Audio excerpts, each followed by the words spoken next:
Hello, I'm Marshall Stewart in the College of Agriculture and Life Sciences at North Carolina State University, and we welcome you to Strategic Conversations, an opportunity to visit with leaders and influencers to learn more about what they're doing to help us create a preferred future for our college.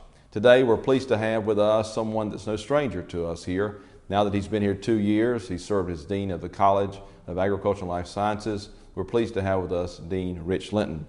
Dean Linton, thank you for being here today. We're glad to have you. I'm happy to be here today. Do you like being Dean of this college? I love being Dean of this college. I consider this to be a dream job. I think North Carolina has as many opportunities as any other state in the country relative to agriculture and life sciences. Happy to be here and blessed to be here. Well, I know one of the things that you've talked about since you've been here, and I've had the chance to travel with you, and you've really focused on partnerships and stakeholders. Tell me why that's important, not only to our college, but where does that come with you? What is it that drives you around that whole idea of partnerships and stakeholders? Well, we have to realize, first of all, that we're a land-grant college, and we focus on research, teaching, and cooperative extension, and we also work on international programming. But at the end of the day, we serve the people in North Carolina. So it's very, very important that we're engaged with what interests North Carolinians so that we can satisfy their needs around agriculture and around life sciences. It's about building new businesses. It's about economic prosperity. It's about meeting needs of the community. So at the end of the day, if we're not doing a great job for North Carolina, we're not doing a great job. But now tell me more about that. I know that, understand the college, but what is it in you that makes you unique? When you talk about stakeholders and partnerships, it's not just a job, it's personal. Why is that? I've spent 25 years in my career recognizing and learning that if you can get people to work together, there's so much more that you can accomplish. And when I first came here to North Carolina, I think one of the striking things that I learned was the engagement of stakeholder groups. So they're already highly engaged. It's just a matter of finding out how we can all work together to be able to move North Carolina forward. If we can find ways to strategically work together as a college and to be able to strategically enhance partnerships that we have and build new partnerships in the state of North Carolina, there's nothing from stopping us to be the #1 land-grant college in the country. So when you talk about stakeholders, for instance, describe for people what that means. Give me some examples. Who is a stakeholder for this college? Everybody, including industry, including farmers, including Research Triangle Park, including the local food movement, organic farmers, the community, 4-H students, parents.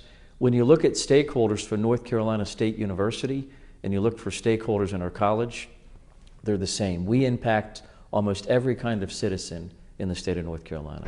So when you think about a stakeholder, let's just take it to what most people out there think about. They think about our students. If I'm a parent or potentially maybe I've got a student who he's thinking about coming to NC State, majoring in our college, tell me as a parent why my son or daughter should come to NC State and be in our college. So if you go ahead and take a look at our strategic plan or how we see ourselves moving forward in the future, right in the middle of the target was two different groups of people. Our stakeholders and then specifically our student stakeholders. That's how important we thought that group of stakeholders were, to be able to bring them out, to be able to put them up front and center. I think we need to realize that in agriculture and life sciences in the state of North Carolina, we have tremendous opportunities. We have between 30 and 40,000 more new jobs each and every year. So we need to get a better message out to parents and prospective students that a job in agriculture and a job in life sciences is an exciting job, and there's going to be opportunities as we move forward in placing them in jobs in North Carolina, if they wish, in the United States or internationally. Relative to students, I mean, I think it's our goal to be able to create a student that we can brand, that's different, that if someone is looking to hire somebody, they'll know what they're going to get in a Cal student. From my perspective, I think there's 3 things that are important in our students. First of all, we're trying to provide a very strong foundational background in science. The second thing is we want them to be hands-on learners. We want them to be problem solvers. So we try to get them actively involved in undergraduate research projects. So we try to get them involved in internships so that when they graduate, they're ready to go. They're not only ready to work, but they're ready to lead immediately. And third, and maybe even most importantly, we're trying to build a strong group of students that are really good communicators. If we can't communicate in this world, we're not going to be successful. We need better communication, we need better leadership, We need better hands-on experiences. And I think that's what elevates our students to be better than other students in other colleges around the country. Tell me about those challenges that are in agriculture that these students will have an opportunity to deal with. Right now, we're struggling with trying to be able to meet the needs of jobs in the state of North Carolina.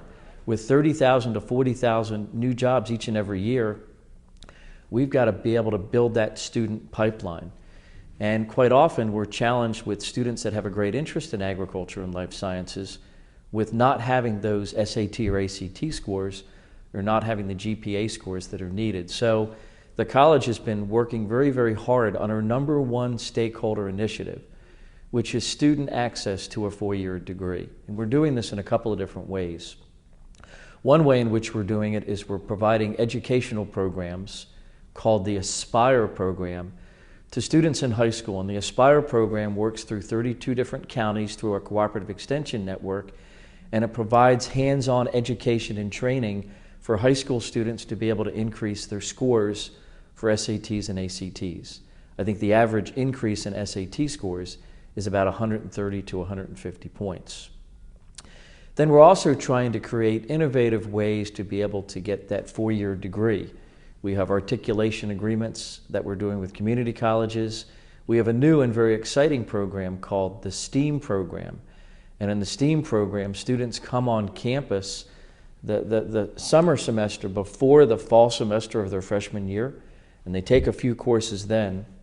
They then leave NC State for 1 year and come back for the last 3 years to be able to get their four-year degree program. And I think this year we've got about 35 students that have committed to the STEAM program. It's a really exciting program, and most importantly, it meets the number one stakeholder issue and need in North Carolina for our college, which is access to a degree in agriculture and life sciences. But when you think about that student and where they're going to go, where are those jobs going to be? What are some of those real bold kind of things in North Carolina or around the world that that young person might look to? In the state of North Carolina, there are 3 areas where jobs are sought most. Right now, that's in agronomy, which is crop and soil science. It would also be in economics, and it would also be in animal sciences. But I think the most important message to say here is that with 16 different departments, with a wide variety of degree options, students can really find the niche that they're most interested in and work that through to be able to create a career opportunity and a long-term job, hopefully in North Carolina, but not if not in North Carolina, hopefully somewhere in the U.S. or even opportunities internationally. Well, I think that's so important because a lot of times people talk about how institutions, in particular in higher education, maybe aren't right where the job market is, but it sounds like this college is teed up very nicely where economic development and economic growth is going. Yeah, if you think about this college, we are feeding into the strongest economic sector in the state of North Carolina. So if you look at just agriculture alone, it's almost an $80 billion industry, expected to grow to $100 billion by the year 2020. We employ almost 750,000 people in agriculture and bioscience-related jobs, and we expect that only to increase in the next 15 to 20 years. You know, the biggest grand global challenge that we have is to feed the world. And the expectation is that we're going to have to double the food supply in the next 35 years. Well, agriculture and life sciences is core and critical to meeting the most important global challenge that we have. And there's going to be opportunities in many, many different areas. If a student wants to work on a farm in row crop agriculture, we can satisfy that need. If they want to work in the economic side, we can satisfy that need. If they want to be a molecular scientist and work at Research Triangle Park, we can also satisfy that need.